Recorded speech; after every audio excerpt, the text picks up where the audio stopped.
Two prominent Texas figures take their dispute about the country's immigration policies from social media onto the debate field. Tuesday night, San Antonio Mayor Julian Castro and Republican State Senator Dan Partick faced off in a statewide televised debate. Both the Tea Party favorite and the rising Democratic star say the debate was a chance to advance their views. Everybody agrees that we can make improvements with regard to border security. Nobody supports people who are committing crimes. However, you're still not dealing with the fact that we have millions of people who are here, people like these dreamers, people who are working, doing hard work. In fact, the vast majority of folks who are undocumented in this country are just here because they want to work. You should stand with me. Aren't you? Doesn't it break your heart to see children die in the desert coming to this country? Doesn't it break your heart to see people die in the back of an 18-wheeler? Doesn't it break your heart to see women raped to come in here and then be put into human sex trafficking? And it's all being allowed because Washington will do nothing. And they will not do anything until we act in Texas. And I'm going to lead, Mayor. You can sit back and talk about the dreamers. I'm going to lead on this issue. And I'm going to force Washington. Partick is currently in a GOP runoff with current Lieutenant Governor David Dewhurst. The debate aired on Spanish language TV stations across the state. So did the debate help or hurt Partick's chances in his May runoff?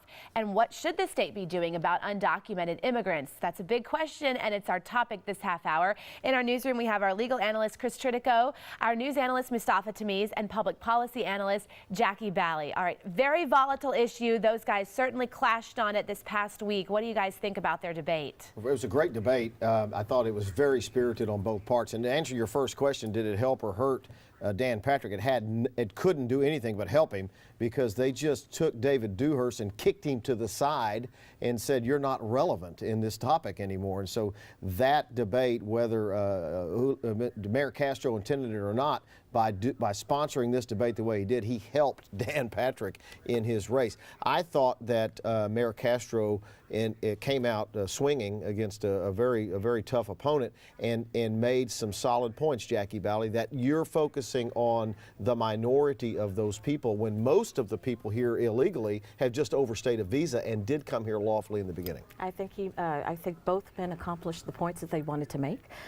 Mayor Castro raised his profile nationally. He is one of the rising stars of the Democrat Party. And of course, Dan Partick made sure that he energized his base. He made his points. He re-emphasized his points. The Tea Party, they looked at it. They loved it. So I think both men accomplished what they wanted to do. The one thing that Mr. Castro seems to overlook is that in Texas in particular, you have generations, Hispanics who have been here for maybe 3-4 different generations versus the Hispanics who just came here recently. And everyone lumps them together because it's more expedient for Democrats to do that.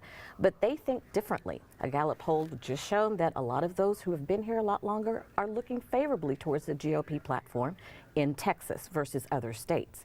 And the Huffington Post said that they need to look at that survey for those who want to turn this state purple, because they're going to have a harder time than they think. What about that? Do you think the Hispanics that grew up here in Texas that were already here are looking at the GOP as the next place to save Hispanics?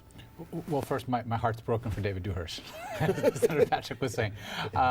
Look, this is there's a lot of data there, and some of it is outdated. If you look at the leading Hispanics right now in the state, leading Hispanic Republicans, they have come out and said, Massey Villarreal has said that he is not going to vote for Dan Partick. He's going to vote for Leticia Vanderfew if Dan Partick wins the primary, because Hispanics, whether they're new or they've recently come or they've come, many generations ago, are offended by the rhetoric that people like Dan Partick have against their community.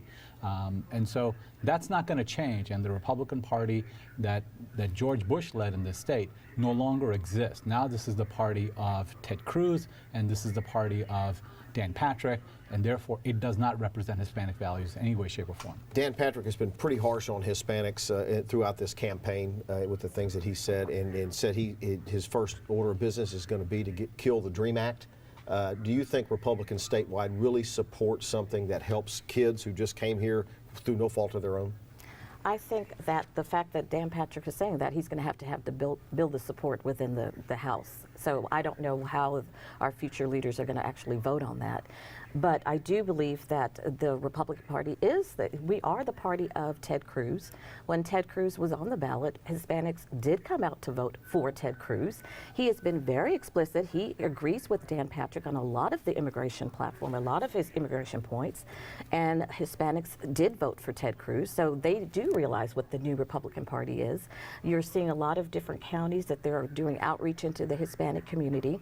So I think Dan Partick is saying certain things, and I don't know how everyone's going to vote on that when he gets in there, but we'll see. I haven't seen a poll that indicates that a majority of Hispanics voted for Ted Cruz. Is that Jackie says the Hispanics supported Ted Cruz? Is that the case? Look, I can't. I haven't seen a poll like that, and I think it's very difficult to believe that if somebody runs on an anti-immigrant platform, that anyone in the immigrant community is going to support it, aside from a very small minority that are really about ideology rather than about good public policy. And there are Republicans that come from, that are Republicans in minority communities, but they tend to follow a small, narrow ideology rather than represent the broad-based immigrant mentality. All right, we're going to have to leave it right there. Sally, this is going to be a huge issue in the campaign in November.